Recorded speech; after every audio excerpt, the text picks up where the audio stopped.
Hello there, Eric here, and today I'm going to be installing my Billet VP44 delivery valve holders. If you're watching this, either you've bought the product or you're curious about it. And today the video is going to start off with just a straight install for the guys that have purchased the product, so you can see step by step what you need for tools and how to do it. And later in the video I'm going to show a before and after. The subject of today is a 01 Ram 2500. It's got a HX40 turbo and 150 horsepower injectors and a stock tune, as I have a Smarty Touch, but I put it to stock file just for the best back-to-back comparison. Unfortunately, I don't have any other functional stock trucks to test this on right now, so it's going to have to make do until I can dyno test a totally stock truck to see some real back-to-back comparisons. But I hope this will be good enough for you guys. Anyways, without further rambling, we're going to get into the install, and I'm going to show you the tools that you're going to be needing. Here's the tools you'll need. These are required, these are optional, but make the job a lot easier. We've got a basic 3/8 drive ratchet, a 15 mil socket, a 13 mil socket, a 10 mil socket, a 8 mil socket, and then a 7/16. Then a 3/4 inch wrench, a 17 mil socket, and then a 3/8 drive torque wrench. All right, to start off our install, you're gonna wanna remove the boot for this intake, which is a 7/16 socket. And there's a 10 mil for the dipstick right here, 10 mil here, here, and then there's 3 bolts here that hold the apps assembly on with a 13 mil socket. So then once that's loose, you just pull the bolts out, set them aside, intake comes off, I'm gonna put it over there, and then the apps assembly, pull the bolts out, set that to the side like that, and move your intake air heater off to the side. Next bolts are the ones that hold the lines on. You've got a 10 mil right here, 2 right here, and 2 back there. Now I don't have it on my truck because I've long since removed it, but there's 2 bolts that are supposed to be here that use a 50mm socket and they hold on the lifting hook. To the right of those 10 mils from earlier, there's a 8mm bolt that holds on the dipstick. Remove that. Next, using your 3/4 inch wrench, you want to loosen lines 1, 2, and 4 for the nuts up there, and then the associated ones that pull this pack of 3 down here. I use a 9 inch long 3/4 inch wrench, and that is able to get most of the job done. For down here, if you can at least loosen it with this wrench and then you use a stubby 3/4, then it helps for getting the lower under ones, as they can get quite difficult. After getting the first set of lines out, just loosen the remaining nuts for the next set of lines and take them out of the way. Now with the lines out of the way, we can access the delivery valve holders and just take your 17mm socket and remove all 6 of them. Now with the delivery valve holders removed, you need to take a pick and remove these 6 copper washers. Once you have the old ones removed, just put in the new ones and push them in so they sit flat like this. You can use a flathead screwdriver or your O-ring pick from earlier. Next up, I've got the delivery valve holder itself. You're going to have a supplied spring. You'll just drop that in the center, and then you take your delivery valve and put it in like this. Now, a little note is this is an earlier, like one of the first runs of the delivery valve holders, and I based the clearances on this on the original VE delivery valve holder, in which this just sits in here loose like that. And for install, I think it'll make it a little difficult for you guys with having it kind of loose because you have to put it in at an angle there. So any future orders I'm going to be putting through, this is going to be tight, so it'll be a together unit, but it's going to be loose enough that you should be able to take it apart if you want to service it or look at it or something of the sort. Should you have an early version, the easiest way to do it is to place the delivery valve in there first, and then take the holder and pick up the delivery valve just a little bit like that, so it's just kind of sitting in there, and then roll it forwards and tighten it in. And don't force this, it should just thread really nice and smooth until it's all the way in like that, and then we'll do all 6 and then we'll get to torquing them. With all of them installed, take your torque wrench and set it to 35 foot-pounds and just simply go till it clicks. With them installed, you can begin to install your injection lines again, and everything else is pretty self-explanatory. Take note to not get any dirt on the end of the lines here, and if you'd like, you can blow the lines out just in case you've set them down in a dirty environment. With the lines installed, just a little note here, I usually leave 1, 3, and 4 loose for bleeding the fuel system, and then the 10mm headed bolts use they're in the range of 18 to 23 foot-pounds for them, so I usually just do 18 foot-pounds. And for tightening the lines, just give them a good snug, like don't rip on them, I don't really know what the official torque spec is, nor do I have even a tool that can torque them, but you know, you'll kind of know, just good and snug. And don't forget about the dipstick tube nut there. Next is the remaining bits, which is the apps belt crank at the intake elbow and the intercooler boot. Cummins specs this out as 75 to 100 inch-pounds, so go ahead if you want to do that. And then intake bolts, again, 18 to 23 foot-pounds, and then this is about 35 to 45 foot-pounds for these 3 bolts. With everything installed, hop in your truck and turn the truck over for a little bit until you see some fuel coming from the injector lines.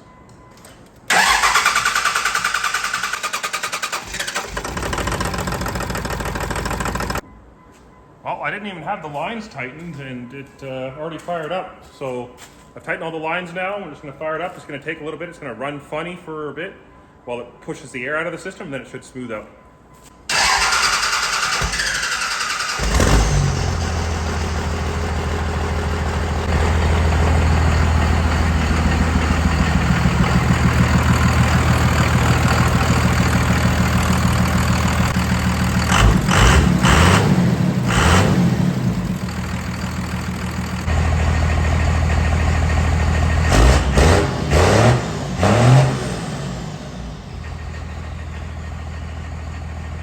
For data for this run, I'll be using my Smarty Touch. There's no tune on it, and we're just going to be mainly concerned with boost, and the yellow value is the max value that I've done for this current key cycle. And the white one, of course, is just what the present value is. So here's TPS.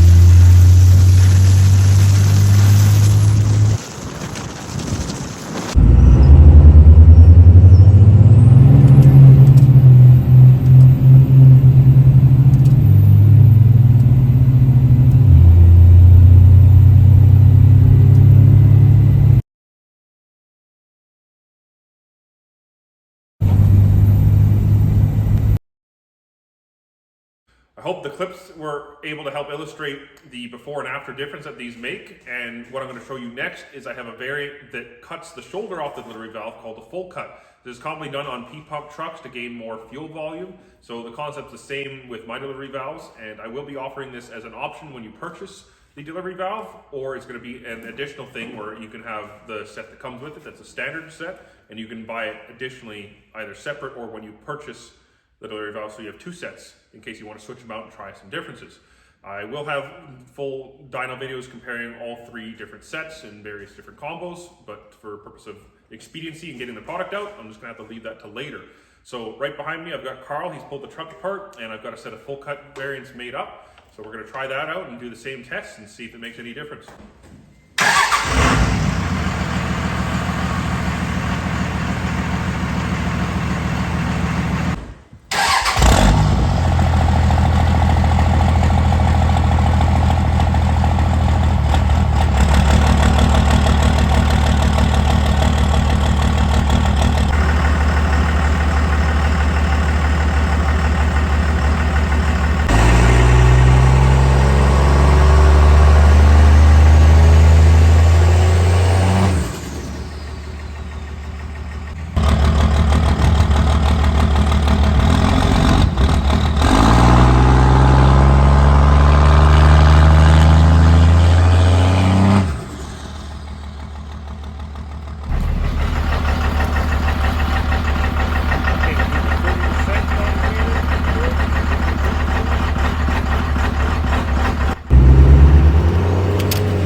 guys are as stoked about those results as I am, and I'm really looking forward to seeing how it does in your guys' trucks. 10 PSI over the baseline is huge, and it's something you're really gonna feel. And something I've spent a lot of time on is packaging that matches as cool as the product is. This is the box that they come in, and they're all sitting here nicely nested, and it's made out of wood. I've been told I should raise the price, but I think it's fair. I don't need to make a ton of money on this, and I want you guys to really feel that you're getting a big bang for your buck value out of this. And you know, there's too much gouging going on when it comes to diesel performance. So I'm really looking forward to seeing what you guys think of it. Let me know what you think of the results, or if there's any other things you'd like to see. I'm sorry I don't have any more data for you. I'll get it as time goes on. I'm just really trying to get these out right now.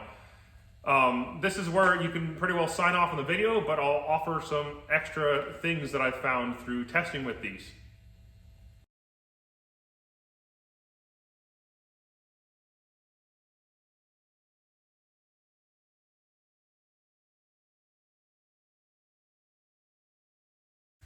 Okay, you're still here. You're ready for the nitty-gritty of some of the testing I've done. So with this truck, I made 547 horsepower with the HX40H, which is just a China 60/64 18 centimeter T3, no wastegate hooked up, and a Smarty tuner on level 1.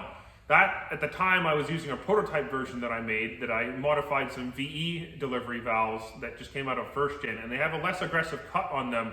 And the most I can get out of that is about 42, 43 PSI.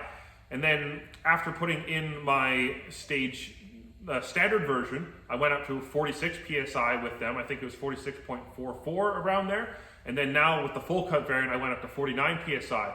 So if you're gonna take the fact that I made 547 on just a pre-canned Smarty tune with these and the DDP 150 horse injectors at 42 PSI, then where am I sitting at 49 PSI?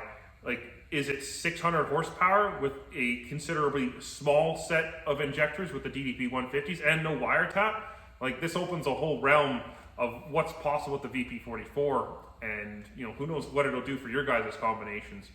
Some extra things I'm working on is I'm looking at getting a modified cam ring made for the VP44 that'll basically mimic what the Scheid Stage 2 does. And then beyond that, the next thing is to put some larger plungers in the VP44. So if you guys are big VP44 fans, then it's in the works here, it's in the plan. First thing is just getting this product out here, and more sales I make, guys, the more budget I can put towards more developments for the VP44. Other testing I've done is I stepped down to a set of RV275 injectors, which are 50 horsepower injectors, and you know, considerably quite small. And my boost only dropped about 2 PSI with the full cut DVs going to the RV275. So I went from I was averaging 46. Oddly enough, it seems the truck maybe got hurt in some way since that 49 PSI pull I've done, and I've gone down to 46 PSI, and I couldn't get past that. And then now it's gone down to 44 PSI with the RV275s. So for a considerable step down in injector, it cleaned up a lot of the smoke over the whole kind of power band of accelerating and everything like that. But I didn't really lose much for peak boost. I did lose some top end power above 2600 RPM, but for such a substantial drop down in injector, it really didn't hamper the power as much as I thought it would. So this has me wondering, are we over injecting our trucks? And if we have, say, an SO VP44, my DVs, where some people are thinking you need to have a set of 6x16s to totally max the VP out, maybe a set of 6x11s, like a 200 horse injector, maybe 6x13. I think 6x13's kind of maybe the max for like a stage 2 pump here. But yeah, it wasn't a huge difference. I actually ended up putting some 6x18s in, and I tested to make sure that these didn't do vapor lock. I might mention it earlier in the video here. And they had no vapor lock issues at all. And the 6x18s, I regained my upper power band, and it was pulling really strong above 2600. But I actually lost a pound of boost versus my baseline with the 150 horse injectors. So might just be like a tuning discrepancy I had to sort out there, but something to kind of note there, like going way too big and way too small, the gap in power isn't that much. More from some testing I can share with you. I tried those 6x18s at 350 bar pop pressure. Didn't like it, didn't want to run good. So I tried to advance my timing using the Smarty UDC tuner to 25 degrees.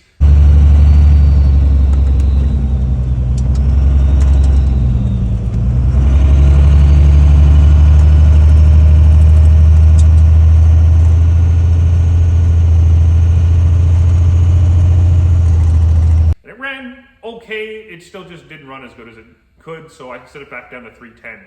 The RV275s, I set them at about 320 bar pop pressure, and it, they worked. I guess I never really did a pre-test with them at a standard like 290 bar or 300 bar. It's only 10 bar over VP spec, which is 310 bar, I believe. I did experiment with restricting the compression of the spring in the delivery valve. So I've done some math, and with the full cut delivery valve, you don't have the shoulder on it. So therefore you don't need as much travel to have the delivery valve open and flow. And with the current setup with the spring length and its coil bind, the compression height, and the travel of the delivery valve, and when it's all installed and everything like that, it has, I'm gonna put a number here, whatever the number is. So I measured how much it has to travel up with the full cut, and shimmed it so if it's at coil bind, the delivery valve doesn't have to travel as much. And the idea there is that it's a little bit more spring force to close the delivery valve, as well as it might be more reactive after the injection event is done. It closes harder and it has less travel. So unfortunately, I hurt the head gasket somewhere in between all this testing here because I forgot a bolt in the truck when I was doing head studs. Silly me. So unfortunately, I don't have any back-to-back results for just doing that shim on the delivery valve holders there. But as far as the releasing the product goes, everything's fine. It's just me doing a little hot rodding, optimizing, and just sharing some knowledge with you guys and things I'm learning here. There's a little bit more in the go here and some other things in the work. I've got a friend named Wyatt Hensley, and he's working on hacking the VP44 ECM, and he's actually gotten to about 4,600 RPM. I did it. We're on stock.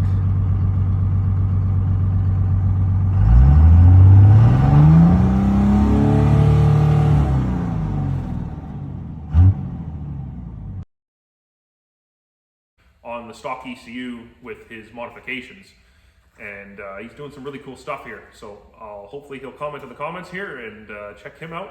But I think that covers about it. Thank you guys for watching, and let me know what you think of any of this extra data I shared with you, or other things you'd like to see tested or whatnot. Yeah, see you guys later.